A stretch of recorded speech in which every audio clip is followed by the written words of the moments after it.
This is the Korg Pad Control. It's a drum pad controller with 16 pads, USB power to hook right up to your computer, or you can use the optional 9-volt AC adapter and plug it in with the MIDI ports to your external gear. There are MIDI in and out ports, as well as a switch to change from USB bus power to AC power. The pedal input can be used to send a control change or a note message.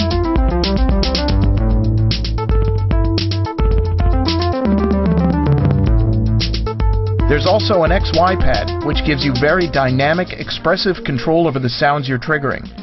Each one of the 16 super sensitive pads is illuminated. Notice that whenever you play the pads, the velocity shows up in the display on the upper left. Notice also that you can hit a full velocity of 127 on the very corners and edges of the pads. This is the most sensitive pad controller you can buy.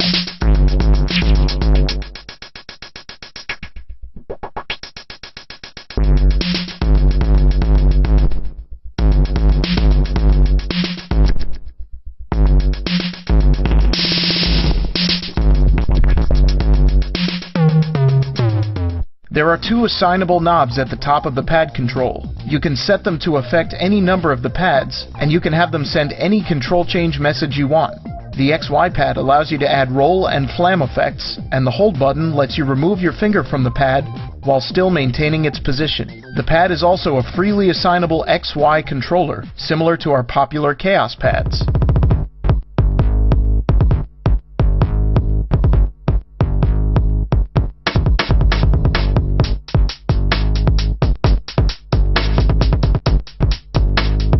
The pad control has two modes, play and setting. When you press the setting button, it lights up and one pad is selected for editing. To edit a different pad, just touch it. In the parameters section, there are 6 different things you can modify for each pad. The first is note or control change. We can see on the screen that this note is A3. Just turn the dial to select a different note for the pad to play. Or you can set the pad to send any MIDI control message. You can choose individual MIDI channels for each pad, so you could have this pad set to MIDI channel 1 and this one set to MIDI channel 2. If you press the switch type button, you can set a pad to be either momentary or toggle. The next button is release value. If a pad is set to a control change message, it will send a specific value once you take your finger off the pad. Next up is velocity. Each pad can have a fixed velocity from 1 to 127, or you can choose from 8 velocity curves. Each curve has a different response depending on how hard you play. For example, you could set your kick drum to a velocity of 127 and keep the snare velocity sensitive, with a curve that matches the way you play. The next function of the pad control is very useful. It's called port, and you can choose from port A or port B. You could set the bottom row of pads to port A and the top 3 rows to port B. The reason you do this is because when you plug in the pad control with USB, it shows up as 2 separate MIDI devices, so you can route it to 2 different pieces of software at the same time.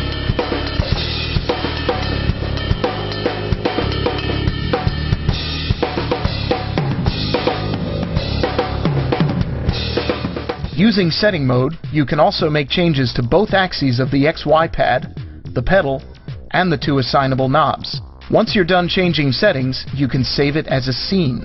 The pad control can store 16 scenes internally. One scene has settings for all the pads, the XY pad, the knobs, and the pedal. You can recall a scene by holding down the scene button and pressing one of the 16 pads. If you use the included Editor Librarian software, you can store as many scenes as you'd like. There are several convenient shortcuts located right on the front panel of the pad control. If you need to send a MIDI message, like a panic message to stop all the notes from sounding, just hold down the message button and press one of the pads in the top 2 rows. If you want all of the pads to have a fixed velocity of 127, there's a button called Fixed Velocity that does exactly that. You can also perform program changes by holding down the program change button and turning the dial. When you get a pad control, you'll also get the Pad Control Editor Librarian. There's a picture of the pad control right on the screen. And if you want to modify something, just click on it. If you click on a pad, for example, you can see piano keys to help you choose a note. You can see the velocity curve and every other parameter that we just explored. When you're done, you can save the scene, or an entire set of scenes, and transmit them to the pad control itself. We want to make sure you have something worth controlling, so we've included a Korg edition of DFH Superior. It's over 250 megabytes of fantastic drum sounds that you can use right out of the box. Whether you're a seasoned producer or someone just starting to make beats, or you just need a controller for anything with MIDI, the Pad Control is a perfect solution.